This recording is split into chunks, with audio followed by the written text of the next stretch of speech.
Okay, so our topic today is enhancing EAL homeschool partnerships.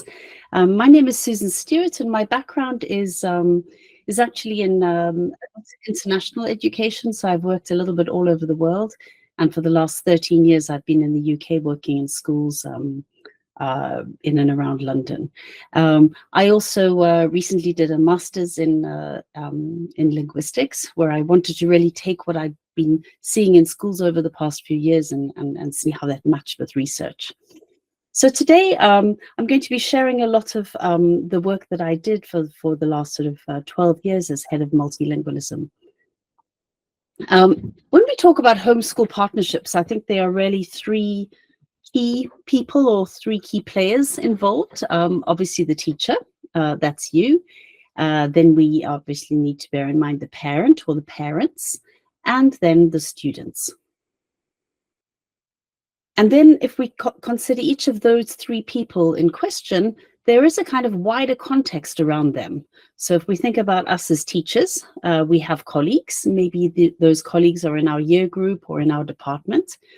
And then us as colleagues, we're within, a school community, which is made up of leadership, of teaching assistants, of fellow teachers and other support staff. And then, of course, we are as teachers even part of this sort of wider community of being in, within the education profession, which is what we're doing kind of today. But also as teachers, we have our personal lives, we have our own personal histories. And I'm sure that many of us bring a little bit of what we know about the world into our roles as teachers. If we consider the parents of our students, they obviously also have a social life, a personal life. Many of the parents are also closely connected to their extended family, who might be either living with them or living close to them, or they might be further away. But nonetheless, that extended family around them will be influencing how they parent and how they possibly interact with the school. And many parents also have, professional experiences that might have an interplay on how they interact with us in our school communities. And then not forgetting the actual student, the student has their own social life and social circles and their interests.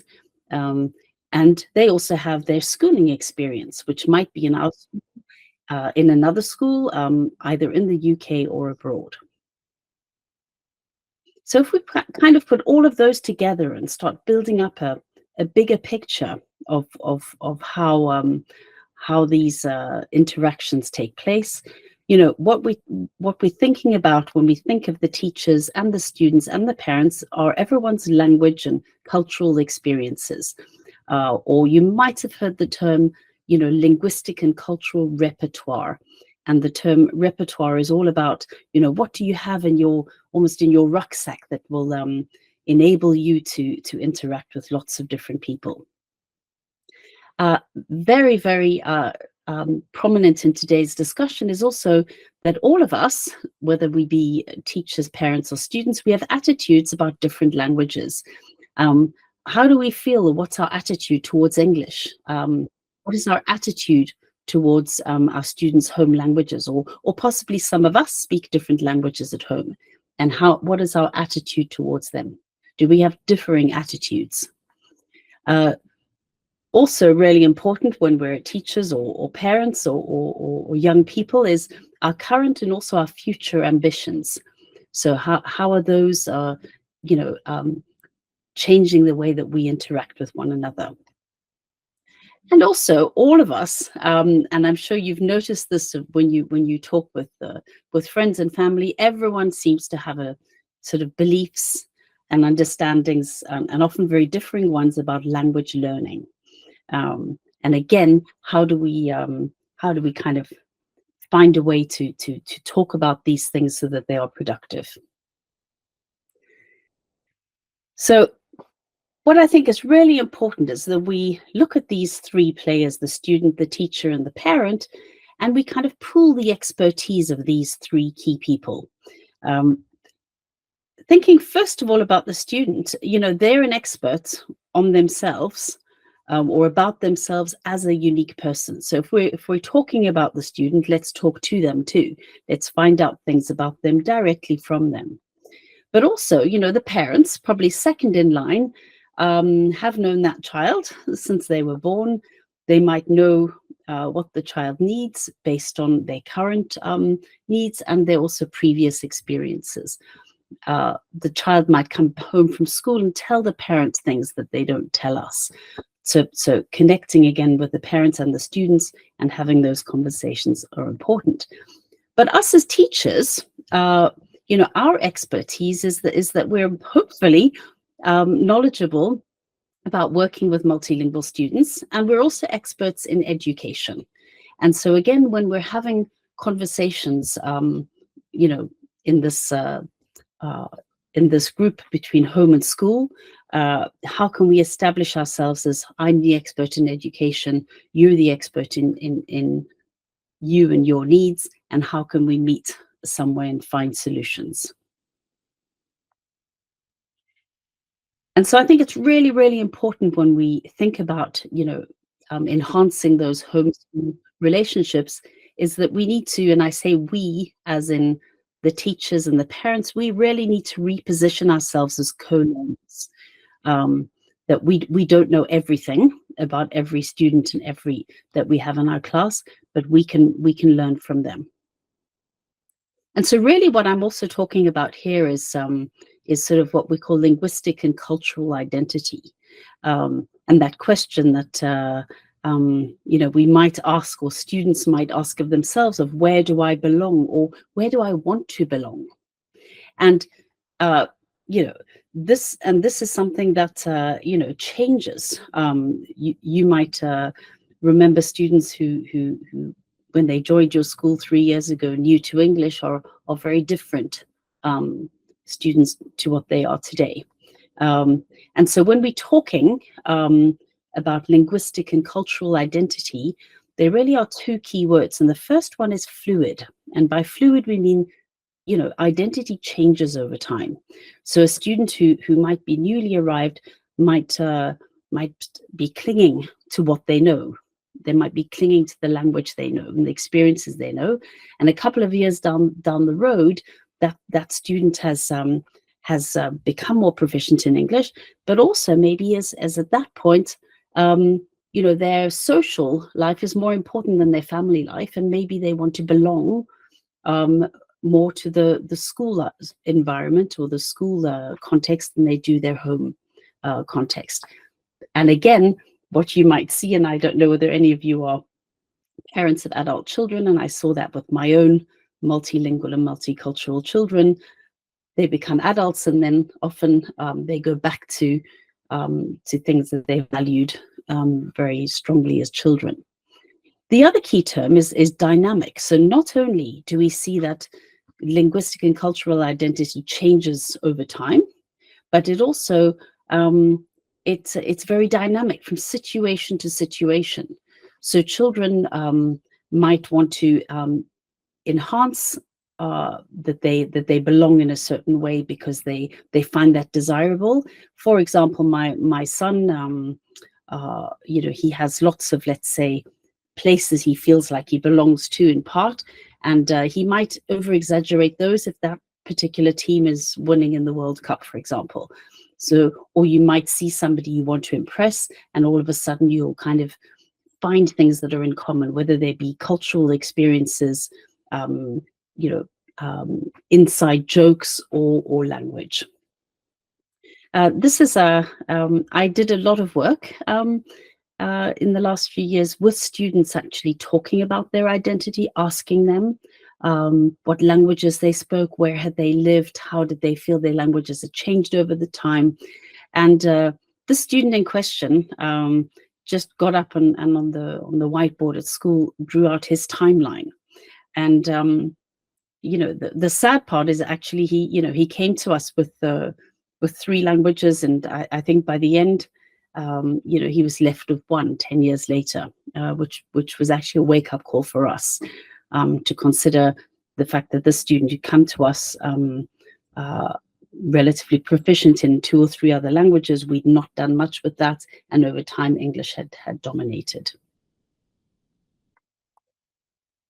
So the student is sort of the recipient of, you know, attitudes and beliefs that come very often from either their peer group, but also very much from adults. So parents who have certain beliefs about which languages are important to the student, you know, how they should learn to read and write, they will pass that on. Extended family, the same thing. The school and also the community. And I've heard a lot of the work that I do also with families in the UK. I often hear sort of quite bad advice often that families and students are given about their different languages. Sometimes they come from healthcare professionals, well-meaning. Sometimes they come from grandmothers, and so us as adults, and here we are as teachers, and now the work we do with parents really should be about protecting that student from any kind of negativity around their level of English, or the negativity around the fact that they are using 2 or 3 different languages. And so one thing that is really, really important is to, I like to say, mind your language. You know, language matters. And if we don't pay attention to what we say, and if we don't take the phrase all languages are equal, as in English and any other language are, you know, they are equally valid modes of communication, and also all languages are valid modes for learning and vehicles for learning. If we don't pay attention to that, if we either directly or indirectly make children feel like English is more important, then you might, you know, either in spoken or, as I had in written here, I speak German, Arabic, and English, which is quite an amazing feat if you consider sort of 3 linguistically very different languages. But at school, I only speak English because that is the most important one to speak. Now, this actually wasn't one of my students. A colleague once passed that on to me, but I would have been so interested to have a gentle conversation with that student and try to unpick why they felt that way. Was it a teacher that made them feel that it was the most important language? Was it the parents that told them explicitly? Was it told explicitly, or was it just implicit? Were they made to feel that English was important and that their English wasn't good enough, and that caused them anxiety, and therefore they decided to kind of leave their German and Arabic at home and focus on English? So a little bit like I showed you earlier, I have done a lot of work on language and cultural portraits. So really, really trying to build an understanding of what languages the students speak, but also kind of what are their cultural frames of reference, and how do they function. And so I was very lucky in my role before, where I was able to basically meet every single new student and their family before they joined the school. And I had to also, I did it a couple of times, and I would meet, you know, the mom and dad and the 2 children. And over time, I realized that in fact I needed to do that, but take it a step further, because every student within every family is unique. And so I couldn't just say that, you know, that Japanese family, and put them all in a box, because depending on the age of the children, depending on their personality, I knew that they were going to develop their languages very differently, simply react to being schooled in English in different ways. When I met the parents, it was really, you know, the start of many conversations, and the purpose of those meetings was for me to get as much understanding as I could, and to learn from them about their language backgrounds, but also to create the sort of trust and dialogue. And if we think about the sort of expertise to establish myself as the expert in multilingualism in the school, to reassure them that we had many students who were new to English, and that they should not worry.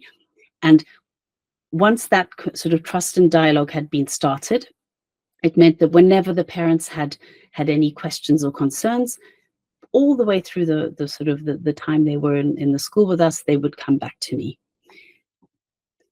However, I will say the one thing I had noticed too is that parents aren't always the best judges of literacy. So asking just parents, do your children read or write in a language, etc., wasn't always, and how well did they speak or read or write, wasn't always very accurate.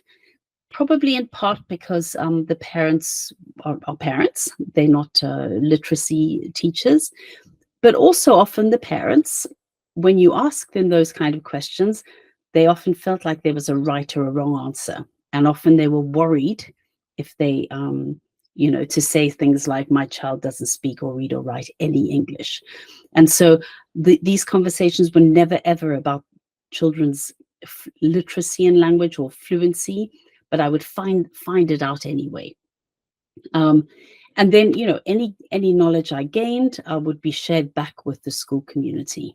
And I captured this in a form, and so I thought I would just share with you the form. Now, although I had a form, I didn't always sit there when I met them, especially if I met them face to face with a clipboard. Because again, what I really wanted was to have a dialogue with the parents and create a relationship with them. And so I often either sort of mentally kept it there and then wrote things out afterwards, or if I was often a Zoom call, I would make notes. But I very much, it was all about a quality 20 minutes on average per family of just a really good conversation. So this is the form, and I hope you can see it well enough. And I'd be happy to share this form with you. You can drop me an email afterwards. So obviously, the student name, and I did afterwards do sort of one form per student, even if they were from the same family. And then you note what year group they're in, etc., and when they start. Students that start at the beginning of the year are very different from those that came in the middle of the year. And so that served to be noted. And also thinking again, how we said earlier about it, language portraits or language profiles change over time. So it was really interesting to often go back a year later and either add things to this form or even, make updated notes so that we as a school had a record of a kind of linear record of the student too, with these little snapshots in time. Then the first question that I always tried to find out about, but again, I didn't ask it in a kind of formal question and answer kind of format, but I always wanted to know what languages the child used or what languages they were exposed to. And then who used which language with who, and depending on the age of the child, if that had changed over time. For example, I had families where maybe the children were being schooled in Portuguese, but the parents, because of the languages they spoke, they actually spoke English to one another, but never directly to the children. Or sometimes the language of the home was one particular language, but the language between the children, because they were schooled in a different language, was the language of the school. So I was really interested to know whether, for example, also there was a language that only the grandparents spoke and whether they used it with the children or not. And all of this started to build up for me a picture.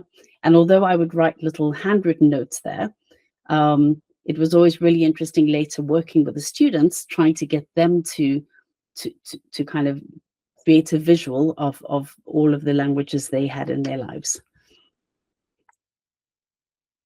And, this shows, just like we saw just now, about how dynamic and fluid language is. I also used to often enjoy saying to parents, especially if they were worried, about children joining school with no English, I would say to them, come back this time next year. You're not going to be worried about English. You might be worried about your home language. You might find in 2 years' time, your children are using English with one another. And they never believed me. And I obviously couldn't place a bet with them, but it was always great to kind of continue that conversation with them a year or 2 or 3 later. I also am always really interested to hear about children's sort of schooling and residence history. So where have they been to school and where have they lived? And out of that, normally I can build a picture of what their strongest academic language is. So, for example, many students coming from India, they might be speaking one language at home, but their schooling language was English. And so kind of building up an understanding of that. But also what I discovered over the years, was also trying to build up an understanding of schooling systems.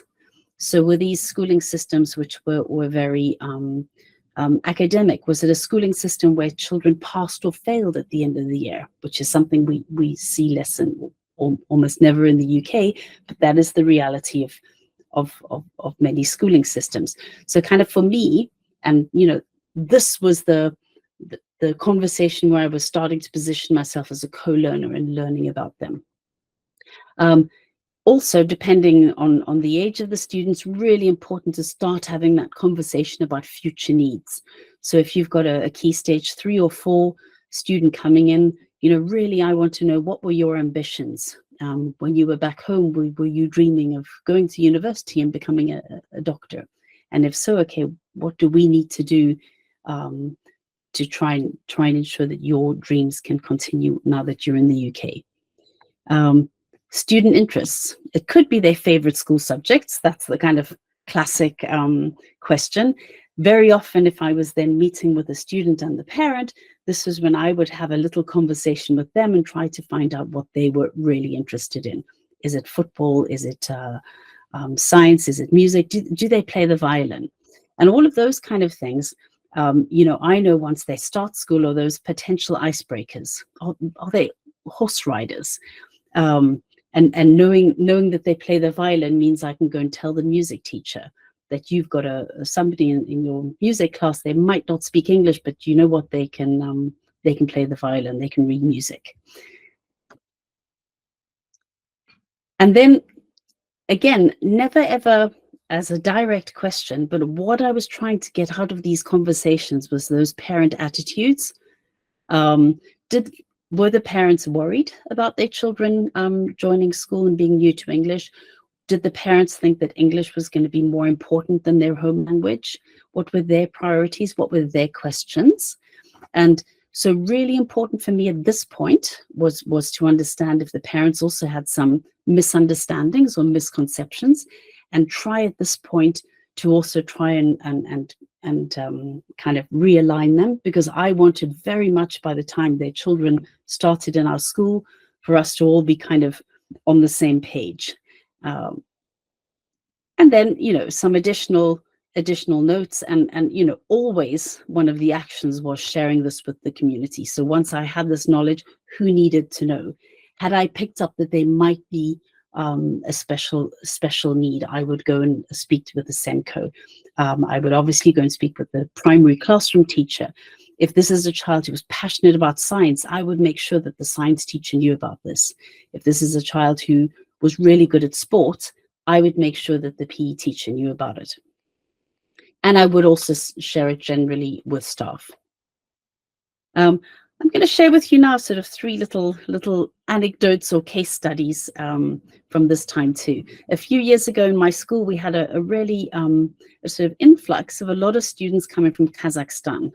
The area where the school was, there was a joint, I think, oil project with an American company, and all of a sudden a lot of Kazakh students joined our school.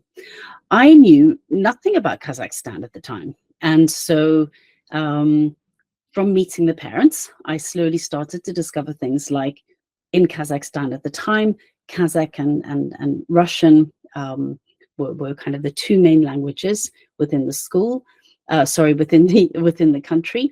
But really fascinatingly, sort of, and this is already 10 years ago, but politically, the Kazakhs were moving away from the Kazakh language being written using the Cyrillic or Russian alphabet towards the Latin alphabet. And actually, in the past, due to religious reasons, before the Russian writing system, they'd been using the Arabic system because of religion. All of that was really fascinating, but I learned that from conversations with the parents and some of the students. And then because I was interested, I went and did a bit more reading on the side. The students, the teenage students, told me, and later the parents also, how their schooling system was very much front-led, very teacher-led. In fact, they went on to tell me afterwards that they all had to sit in a certain way, with their hands sort of on the desk, and if they wanted to ask a question, there was a way of putting your hand up, but questions weren't encouraged. And so it was very quickly I learned that with especially the older students, I had to explicitly say to them, ask me a question. If I ever said any questions, they wouldn't ask a question.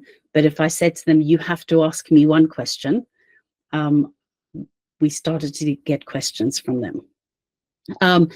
Within that community, the parents saw the coming to the UK as a really exciting opportunity, because English had a really high status. It was a language that was going to open up opportunities for the students.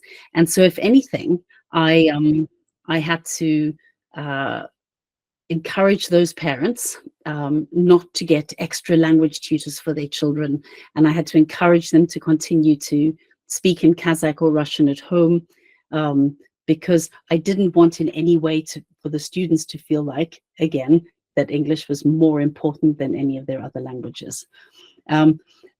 Fascinating also, we arranged a special parent evening for the parents with a translator after a couple of months. And the parents all came along and they were very polite. And at the end, one of the fathers, who I knew a little bit better, said to me, why do you keep on inviting us into school? And I said, what do you mean? And he explained that in Kazakhstan, parents didn't come into school all the time for meetings, that they really had this trust relationship with the schools, and they trusted the teachers to know what they were doing. And there wasn't that close collaboration. However, again, over a year or two, the parents are also started letting us know that they valued the fact that their children had, let's say, more agency in school, that they were able to ask questions and possibly be more inquiring in class. We had a celebration in that school, which was International Language Day. So we, a lot of schools have sort of International Day. We celebrated the languages, and that's when actually the Kazakh community did come out and en masse, even with extended family.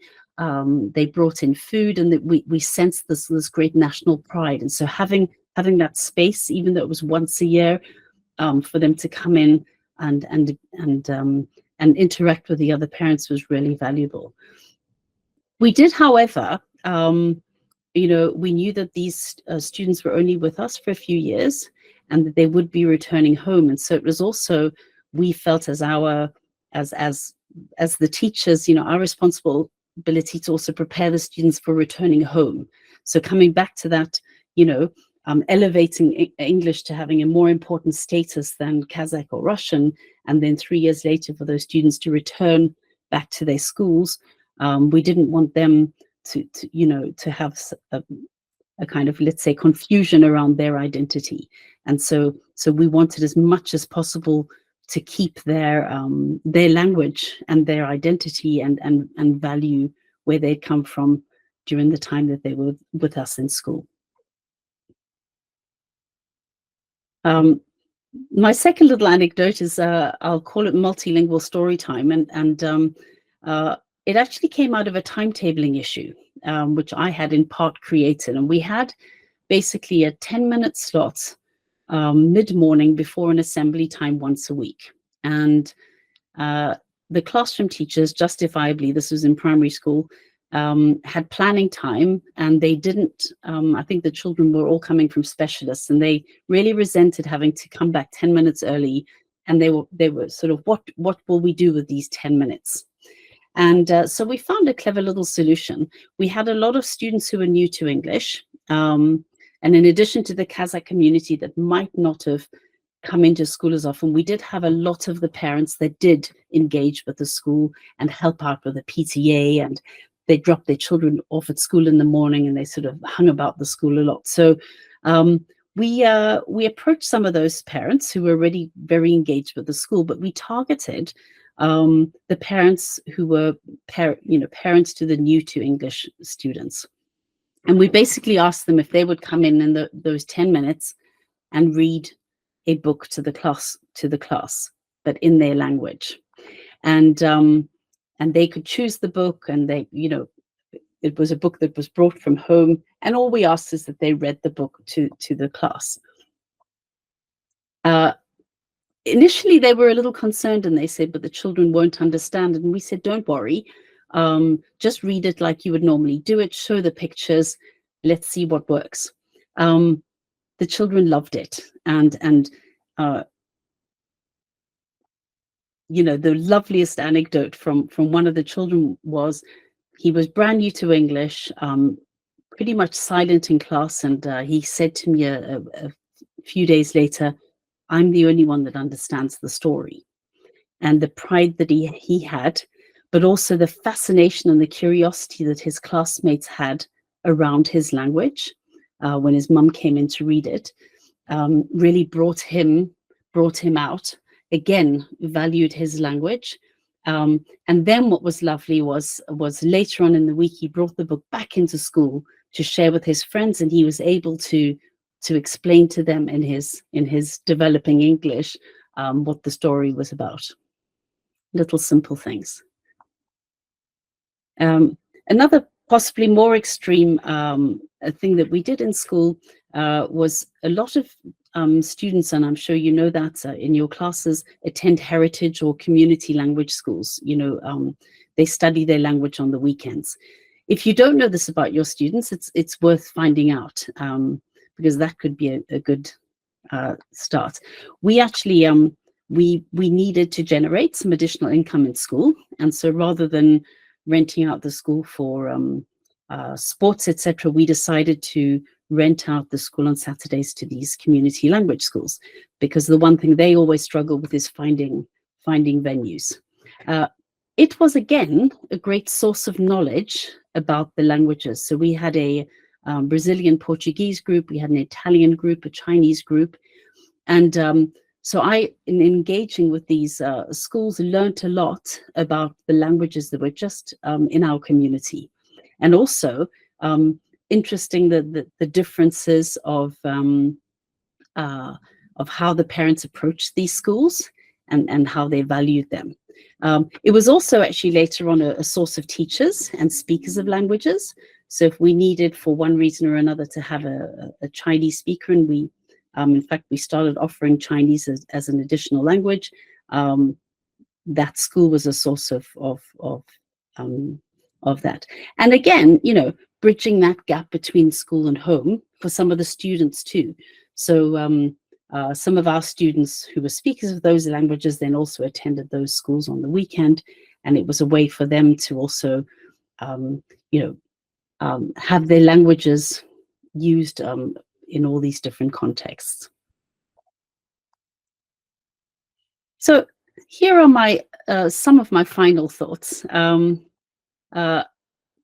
A lot of the things I shared with you today, I was able to do because in my school they gave me time for it. But in general, I would always say, don't add anything to your workload, but rather just audit what you do and add a little bit of multilingualism into it. So, for example, do you already have a meeting at the start of the year with parents? Just add a bit of multilingualism. Find out more about the languages that children speak at home. Do you already have parents coming in to read stories at school? Well, how about trying to find parents who speak different languages and add a little bit of multilingualism into it? then, I alluded to it right at the beginning about us being experts. If you're finding that you and your colleagues, have a need to develop knowledge and understanding around multilingualism, go and seek out those professional networks, just like you're doing today. But also, go back to the parents, learn from the parents. Tell me more about your language.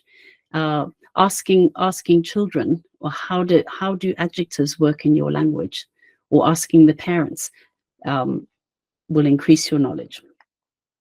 And as we said right at the beginning, keeping the students at the center of everything we do, thinking again about, what messages are we sending that student about them being multilingual.